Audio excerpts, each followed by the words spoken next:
গাড়িটা সম্পূর্ণ ঠিক করানোর পরেই আমি নিয়ে চলে এসেছি ওয়াশিং সেন্টারে, কারণ গাড়িটা মোটামুটি 30-35 দিন ধরে পড়েছিল এবং সার্ভিস সেন্টারে 1 রাত পড়েছিল। তো গাড়িটা আমি ওয়াশিং সেন্টারে দিয়ে দিয়েছি। গাড়িটাতে এখন কাদাগুলো নরম করার জন্য জল দেওয়া হচ্ছে, ওটা গাড়িতেই এরকম করে জল স্প্রে করা হচ্ছে।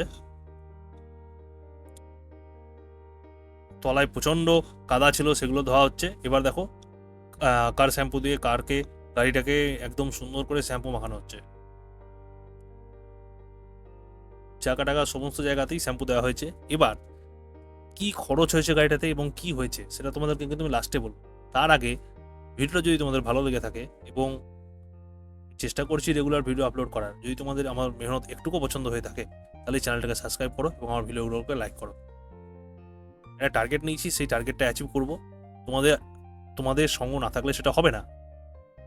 আচ্ছা, গাড়িটা কিনেছিলাম 2019 সালে নভেম্বর মাসে। আপাতত এটার 5 বছর পূর্ণ হয়েছে। লাস্ট 2024-এ আমি এটা ট্যাক্স পেমেন্ট করে গাড়িটাকে লাইফ টাইম ট্যাক্স করে দিয়েছি, ওয়ান টাইম ট্যাক্স যেটাকে বলছে।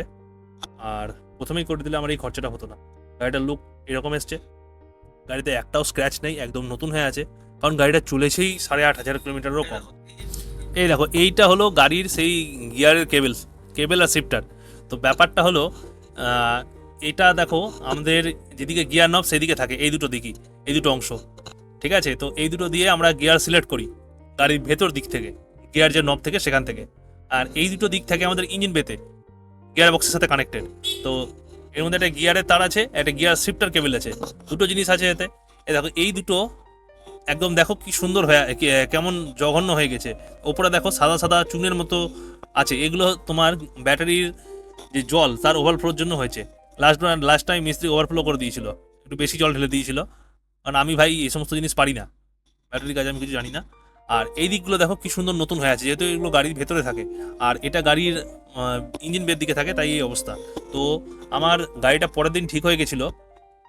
তো কলকাতা থেকে এই পার্টসগুলো আনাতে হয়েছিল, কারণ লোকাল গ্যারেজে এগুলো পাওয়া যায়নি। গাড়িটা দেখো, এই দুটো হচ্ছে, এটা একটা লক আর পিছন দিকে আর একটা লক আছে, সেটাও তোমাদেরকে দেখিয়ে দিচ্ছি একবার। এটা একটা লক, এই দুটো লকের মধ্যে একটা গেছিলো বলেই এই কাণ্ড হয়েছিল। এখন দুটো চেঞ্জ করা হয়েছে। গাড়িটা 1 মাস আমি ইউজ করার পরেই তোমাদেরকে রিভিউ দিচ্ছি এবং গাড়িটার ভিডিও বানাচ্ছি। 1 মাসের বেশি হবে, অলমোস্ট 2 মাস হতে চললো। গাড়িটার গিয়ারগুলো ইজিলি মুভেবল আছে। আর ওয়াশিং করে, ওয়াশিংয়ের কথা বাদ দেওয়া, গাড়ির মিস্ত্রি সহ পার্টসের দাম আমার সব শুদ্ধ ওই 4,000 টাকা মতো লেগেছিলো। আর 250 টাকা ওয়াশিংয়ে নিয়েছে, ঠিক আছে, চলো, কোনো অসুবিধা নেই। আর 1,000 টাকা আমি তেল ভরেছিলাম, তাহলে সব শুদ্ধ আমার 4300 টাকার মধ্যে গাড়ি ঠিক করা এবং ধোয়া হয়ে গেছিলো। 1,000 টাকার আমি তেল ভরেছিলাম, সেটা এখনও চলছে 1 মাস পরেও। যারা কুইড ওন করছো তাদের প্রবলেমগুলো আমাকে একটু কমেন্টে জানাও, কুইড নিয়ে তোমাদের কী কী প্রবলেম হয়েছে। আর যারা কুইড কিনবা বলে ঠিক করেছো তারা একটু রিসার্চ করো, এর থেকে বেশি কথা এখানে বলা যায় না। আর গাড়ি অবভিয়াসলি ভালো, আজও আমি ভালোই বলি, কারণ 2200 টাকার তেলে আজও কলকাতা আপ ডাউন হয় 100 টাকার ওপরে যখন তেল। ভিডিওটা এতক্ষণ ধরে দেখার জন্য অসংখ্য ধন্যবাদ।